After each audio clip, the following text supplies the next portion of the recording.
it certainly provides access to benefits. And that's an important thing. People don't seem to understand that there's 1,240-something benefits that come along with, their legal rights and benefits that come along with marriage. And that comes from visitation to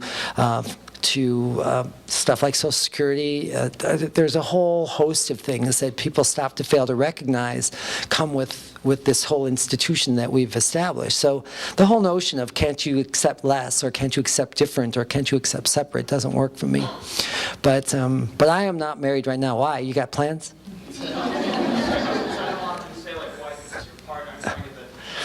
My ex-wife, yes, my ex-wife and my current partner. Yeah, different people though. So when did you come out to your current partner that you were transgender? Was it before you decided to be in a long-term relationship? Was it before?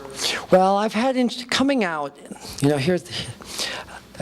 I'll explain that in a second, but coming out has been an interesting process. We talk about coming out as though it's a one-time event, but as LGBT people, we're constantly coming out. It's a lifetime process. And so first you come out to yourself, and then you're coming out to other people all the time. And the saddest thing for many transgender people is that coming out to intimate partners or potential intimate partners is often very problematic. Because again, it's one thing to talk about the barriers of discomfort when it comes to communicating with another person as a man or a woman, but a whole other thing to come out to them and for them in their head to start recognizing whether you're real or not. Because that's what this comes down to a lot of times. And what does this say about them? If you find me to be an attractive woman as a man and you accept that, what does that say about you? Does that say you're gay? Does that say, that's what starts to happen, that people start to question their sexuality, and people don't like to have to do that. But the first time that I had an intimate partner, her name was Tracy. And I had just had my surgery a few months ago, before that, and so I felt I was ready to go and date. So I asked some friends how to meet people, and they said, well, there are good places online. I said, well, where do I go to find the lesbians? And they said, dykefinder.com. And so that's what I did. I went to dykefinder.com and I put a profile. If you go there, you'll see my profile is still there. So dykefinder.com. And so I put up a little profile, and Tracy wrote to me. It didn't say anything about being transgender because it didn't ask. It didn't say. So I didn't don't ask, don't tell. So, because to me, sharing this is an intimacy. That's the thing that bothers me sometimes, is that, again, I don't use this to define me. As you start to know someone, you start to tell people more about yourself. That's the definition of intimacy. I had one manager come into my office. I was transitioning at work, and she comes into my office. She goes, "Oh my God, guess what?" I said, "What?" She goes, "You're transsexual." I said, "I know." She says, "I didn't know." She goes, "That answers why everybody asks so crazy about you." And I said, "Oh, you didn't know?" She goes, "No." I said, "Well, I am." And then she goes, "Well, let me tell you about me. I'm on Prozac, my brother's cross." And I'm like, I don't need to know these things. Again, there's an overshare. But the thing is that sharing this about me is usually an intimacy thing, unless there's a need to know. And we're all intimate here tonight. I've shared things about myself, so we're all intimate. But the thing is that, so Tracy didn't know. And eventually, she started asking me questions like, "When did you know you were interested in girls?" I said, "Well, I was about 13, which was true. So, but eventually I told her, and she's like, "We have to talk." And we met, and we felt good around one another, and it was great. And the funny thing is that she was the best thing for me, because all of this new equipment that I got didn't come with a manual. I wasn't on that list. And so, but she helped me learn about how this body reacts and how this mind responds and those kinds of things. But my current partner, it's never been an issue. She's known about me since the very beginning, and there are still times that it's a challenge for her, because I think she's naturally attracted to guys. Frankly, that's my thinking. But for us, sexuality isn't that simplistic. Again, we find that we have a bond with people, that they have traits that you admire, or that you find to help form a connection that's different than you have with anybody else. And the physical parts just happen. So to us, our relationship, I would much rather have an intimate relationship that's emotionally fulfilling than one that's physically fulfilling. It's nice when they're both happening at the same time. But the fact is, I think, unfortunately, we put far too much emphasis on one and not the other sometimes. But that's why I have the whole term sexuality. To me, you know, when people say, well, you're attracted to men. Well, again, let's talk about what that really means. Because I really think that it's about connections that you make with people. And oftentimes those things are partly physical, but there's certainly a much deeper component to it. So that's a long answer to your question. But my partner and her kids, they think it's great. She used to be a wrestler. They'll tell people, I'm like, I used to, because they feel safe with me. You know, they know that they're in good hands, and so they'll tell people, she used to be a wrestler, and they'll look at me, I'll go. So, anyways, that's our life. I'm on a board where I'm on an LGBT board of a local organization here in town, and the T's kind of left off at this point. We have Right. there's good allies, we have lesbians, we have gays, we have bisexual people. I guess it's become very well where Donna, there's a lot of not intentional division, but there's a lot of hard wasting in communication with Right. people who are transgender, Right. sometimes between the gay that aspect of the gay Right, I agree. What would you say to people who are actively looking for someone who's feeling like that, feeling comfortable to be on our board? Right. What would you say are three appropriate approaches to try to reach out to that aspect of our community? The question is that he's on a board. He's in an activism role and an LGBT organization. And as with many LGBT organizations, there's no T representation on the board. And the question is that how do they overcome that? How do they engage? And that's been a problematic thing for not just here but everywhere, you know, because a lot of times trans people don't feel accepted as part of the gay and lesbian community. They just don't. And so when people talk to me about my background, I have 40 years of experience as a white heterosexual guy. You know, I don't have a background in queer history. I don't have a background in a lot of the things that people would expect you to have if you had grown up knowing these things about yourself. But the fact is, though, that we still face the same discriminations. We still face the same hate. We still face the same ignorance, because people aren't going to stop to ask you why you're dressed the way you are, or why you're walking the way you are, or why you're holding that person's hand. They're just going to hate you and do something about it. So the fact is that it's really critical for transgender people to get engaged, to be engaged, and for organizations to be persistent about getting it. Because until HRC, as a good example, engaged several of us to be involved with their efforts, we couldn't express our needs. How do you know what I need? How do you know appropriate stuff unless I tell you? So for example, at my first HRC board meeting, I'd gone and they sent out these metrics after it's all done that shows the demographics of the board, and it said men or males and females. And then now that there was a trans person, it had male, female, and transgender. So I saw this and I called them up. I said, Tiffany, because they have a person who just deals with the board. We're very difficult. And I said, Tiffany, that may make sense to you, but what I read is male, female, and other.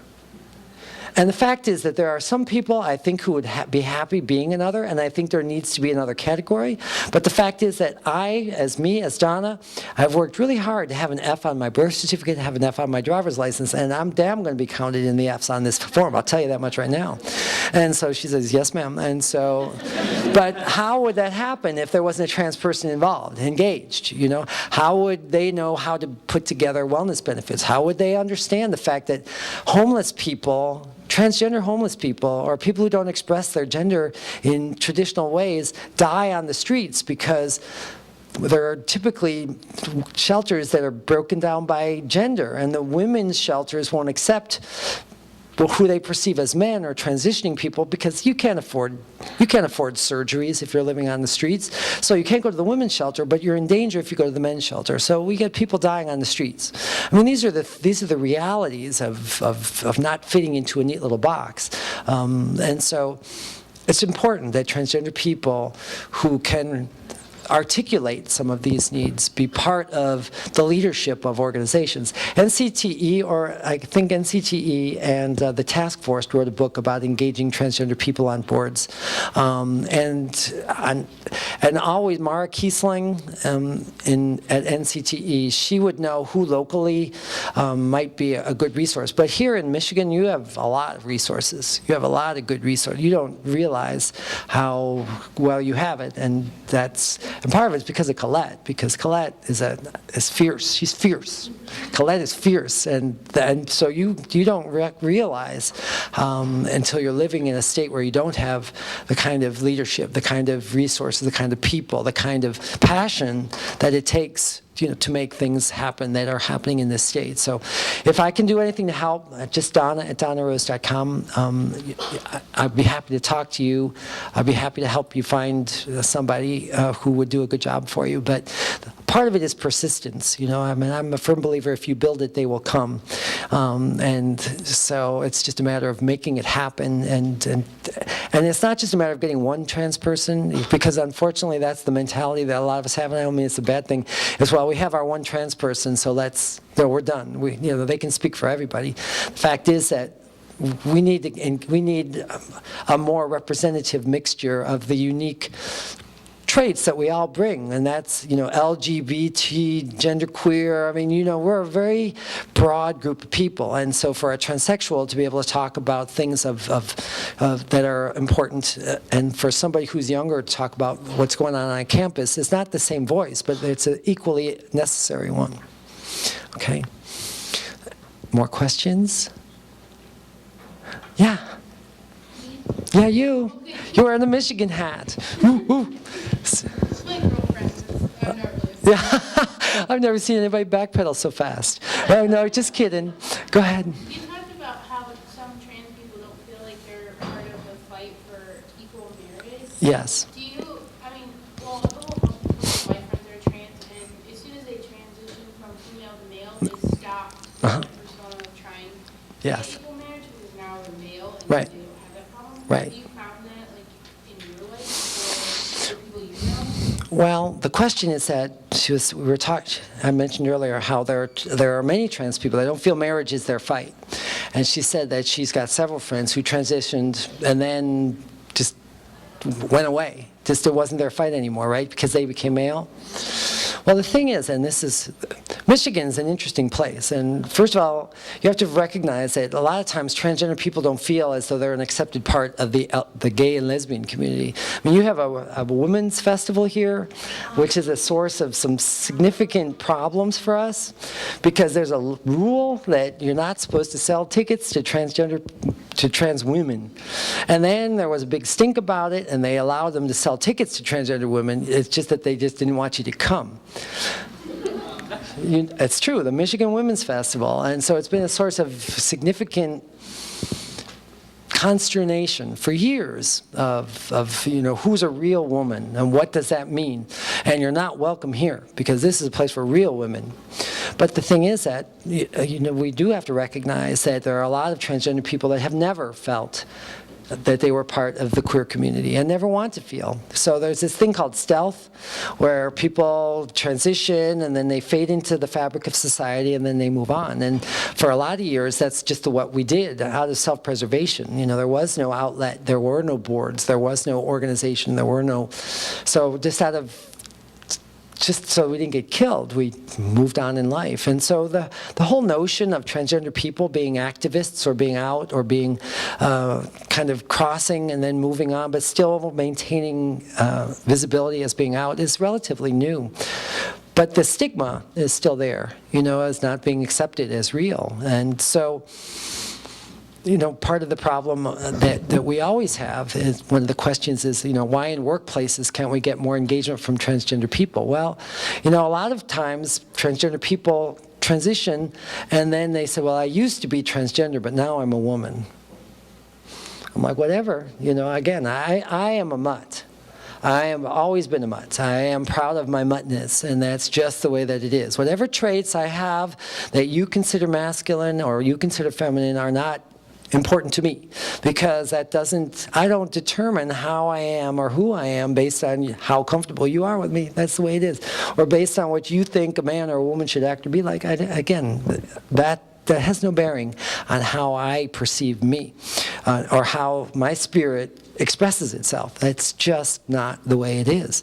But unfortunately, we sometimes let that happen. We let it how other people, we're worried too much about what other people are going to think. So transgender people very often don't feel part. They transition. They move on in life. Transsexual people.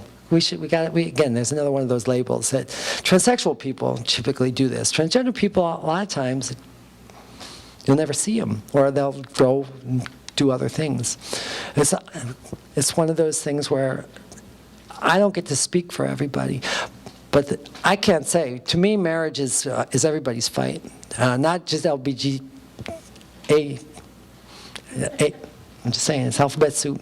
It's everybody's fight. It's families and love are not owned by anybody, and helping other people to recognize that. I was talking to someone earlier today. I said one of the things that I think was transformative for the gay and lesbian community was Will and Grace. Will and Grace. That was transformative, and as transgender people, we're 20 years behind. We haven't had our Will and Grace moment yet, where we're humanized, where we're not, where we're not kind of caricatures, or we're not somehow sick or that need to be cured. And so we're still waiting for our Will and Grace moment. And so every year I see stuff happening, on TV, where there's a series and there's a trans character, or there's more trans characters that are more realistic, or that are more I don't know, honest about who and what we're about in the broad spectrum of expression of gender. And to me, that's been great. But we need to have it in mainstream. We need things like Trans America. I mean, that was, to me, my neighbors, my ex-neighbors, I could always tell which men accepted me because they would hug me, who knew me before, because men don't typically hug other people that, well, again, the men that I used to deal with, they wouldn't hug me. And there's a lot of backslapping hugging. this whole thing, I will never fist pump anybody in my life ever again. This is never going to happen. But hugging is a big thing. And my neighbor Ray, they saw Trans America and they liked it. Does everybody know what Trans America is? It was, a few years ago. So anyways, but they didn't know if they should like it, so they called me up and said, do you like Trans America? And they wanted permission to have liked it. And I said, yes, it was good. Okay, phew, good, because we liked it. We thought it was great. And I said, yeah, it was. It was really good. But that's the funny thing about some of this stuff, is that people don't know what they don't know. And so as we become more of the fabric, I was called twice by Oprah's people. And when you get called by Oprah's people, it's exciting. Like, you're like, oh my God, it's Oprah. Oprah's calling. But both times they wanted my ex-wife to be on with me. And I told them, I said, you have a better chance of getting the Pope on with me than you do of getting my ex-wife on with me. And at one point I said to them, I'll know that we've arrived when we have a show just about women and men, and transgender people are just part of a group of people there to share their stories of unique experience. And that is simply what it is, that we're not singled out and put into a little ghetto, or put into this is their experience, where we're just accepted as the fabric of this country. And we have a long way to go, but when you have one of those shows, give me a call, because I would love to be involved in that discussion. And that's, to me, what the goal of all of this is just to be part of society, just to be. I used to think, screw everybody else. I don't care what you think. But the reality is, to me, this is all about people. And the relationships in my life have never been richer or more real. If someone were to ask me a single word to explain this, it's authentic. To me, finally being authentic not having to hide, not having to act, not having to live up to other people's expectations. Finally, being who you are is being authentic. And I don't think LGBT people own that. I think that's a quality that everybody needs to really recognize in themselves and treasure, because that's freedom. Your authenticity is your freedom. To be who and what you are, to grow into who and what you're going to grow into, to be able to explore yourself and to challenge yourself. So to me, all of this stuff, we're talking about standards of care and we're talking about gender and some of it's, but to me, the whole journey to authenticity or the journey to self is the most important thing that you can do, and we're all on it, whether you realize it or not. And for me, this whole thing has been incredibly profound, and I couldn't be more fortunate. Earlier this year, I turned 39. Well, I turned 50, and I went to the doctor, and they found an area of melanoma on my back.